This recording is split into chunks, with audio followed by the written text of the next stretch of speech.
ఎప్పుడైతే ఒక వ్యక్తి అవిధేయపు అడుగులు వేసి కనబడతాడో ఆ వ్యక్తి దేవుని కృపను పోగొట్టుకుంటాడు. ఒక వ్యక్తి దేవునికి అయిష్టుడుగా అవిధేయుడుగా ఎప్పుడు అడుగులు వేస్తాడో దేవుడు ఇవ్వాలి అనుకున్న కృపని పోగొట్టుకుంటాడట.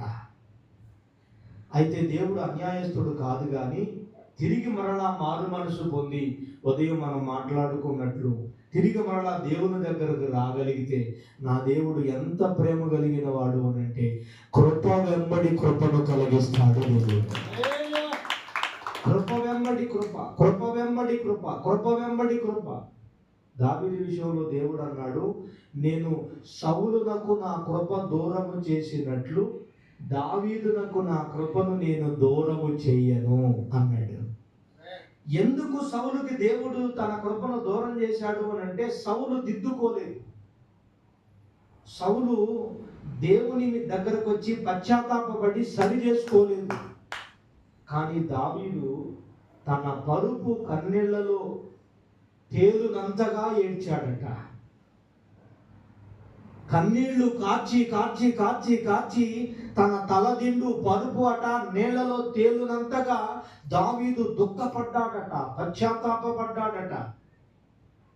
అలాగనే దేవుని వైపు తిరిగిన కారణాన్ని బట్టి దేవుని వాక్యంలో రాయబడిన మాట ఏంటో తెలుసా?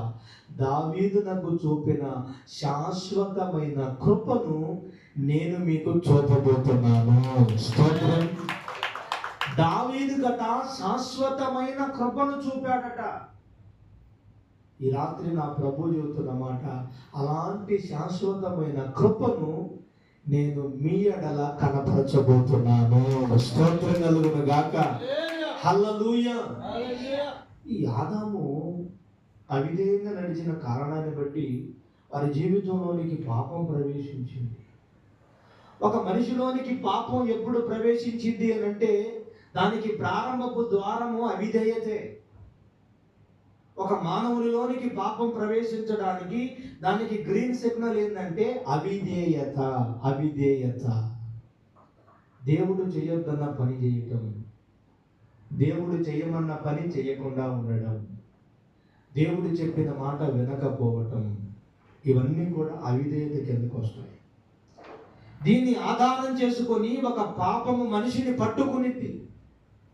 ఆ కుటుంబాన్ని పట్టుకొని ఈరోజు దేశంలో మనం గమనిస్తూ ఉంటే చాలా కుటుంబాలు మగ్గి మూలుగుతూ ఉన్న కారణం ఏంటో తెలుసా? ఆ కుటుంబాలలో పాపము శాపము ఏలుబడి చేస్తుంది. సమాధానం లేక, నెమ్మది లేక, సంతోషం లేక అల్లాడిపోతున్న కుటుంబాలు కోకొల్లలుగా ఉన్నాయి. అయితే ఆదామా నువ్వు ఎక్కడున్నావు అని దేవుడు ఆదాముని అడిగితే, నేను అవిధేయుడుగా నీ మాట వినకుండా పాపానికి నా హృదయంలో చోటిచ్చానయ్యా అని ఆనాడు ఆదాము ఒప్పుకుంటే ఈరోజు చరిత్ర వేరే రకంగా ఉండేదేమో అనుకుంటా నేను. ఈరోజు సర్వ మానవాళిని దేవుడు పిలుస్తున్నాడు. నువ్వు ఎక్కడ ఉన్నావు అని దేవుడు ఒకవేళ నిన్ను అడిగితే ప్రతి మానవుడు చెప్పగలిగి ఉండాలయ్యా, నేను పాపపు జీవితంలోనే ఉండాలి. నన్ను కడుగుతావా? నన్ను పరిశుద్ధపరుస్తావా? నన్ను రక్షిస్తావా? నన్ను కూడా నీతో పాటు పరదేశంలో నన్ను ఉంచుతావా అని తన స్థితిని ఒప్పుకోగలిగితే, ఒప్పుకున్న ఆ వ్యక్తిని, ఆ కుటుంబాన్ని నా దేవుడు తన పవిత్ర రక్తముతో కడిగి పవిత్రపరిచి పరలోక రాజ్యానికి వారసులుగా చేస్తాడు. హల్లెలూయా. హల్లెలూయా. హల్లెలూయా. ఫోన్ మోగుతుంది ఎవరు?